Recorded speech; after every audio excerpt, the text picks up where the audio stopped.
आता बघूया टॉप 9 मोठ्या बातम्या। बीडीडी चाळीची लॉटरी वारंवार बदलली जाते। विधानसभेत बोलत असताना सचिन अहिर यांच्याकडून बीडीडी चाळीचा प्रश्न उपस्थित। बीडीडीची लॉटरी बदलणाऱ्या अधिकाऱ्यांना समज देण्याची ही मागणी। खाली लॉटरी आपण इकडे त्यांना सांगतो की इकडे तुम्ही घर खाली करून द्या, तुम्हाला या फेज मध्ये देऊ, असा निर्णय घेतल्यानंतर त्यांना खाली केल्यानंतर तो फेजच बदली करून टाकण्याचा काम माडा करतायत परस्पर।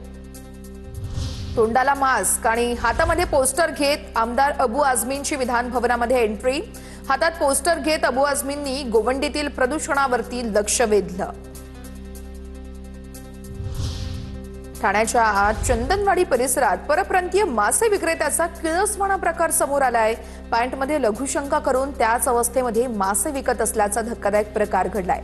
सामाजिक कार्यकर्ते महेश कदम यांनी प्रकार समोर आणल्यानंतर अतिक्रमणधारक विक्रेत्यांवरती कारवाई करण्याची मागणीही केली जाते।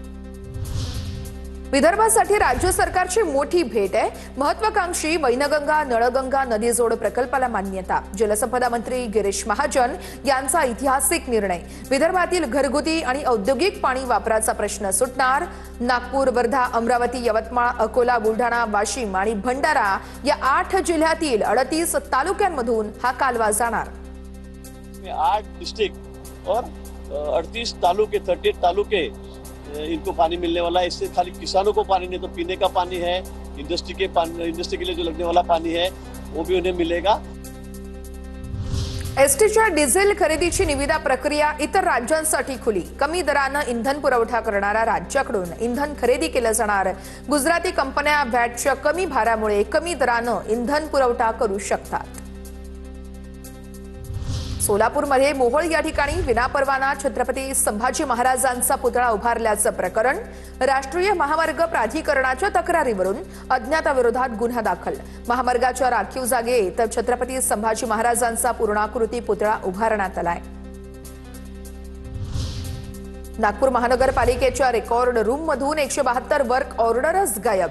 मनपाच्या सार्वजनिक बांधकाम विभागाची निगडीत वर्क ऑर्डर गायब झाल्याची गंभीर बाब उघडकीस। या प्रकरणी माहिती आयोगाकडून 2 माजी कर्मचाऱ्यांविरोधात गुन्हा दाखल करण्याचेही निर्देश।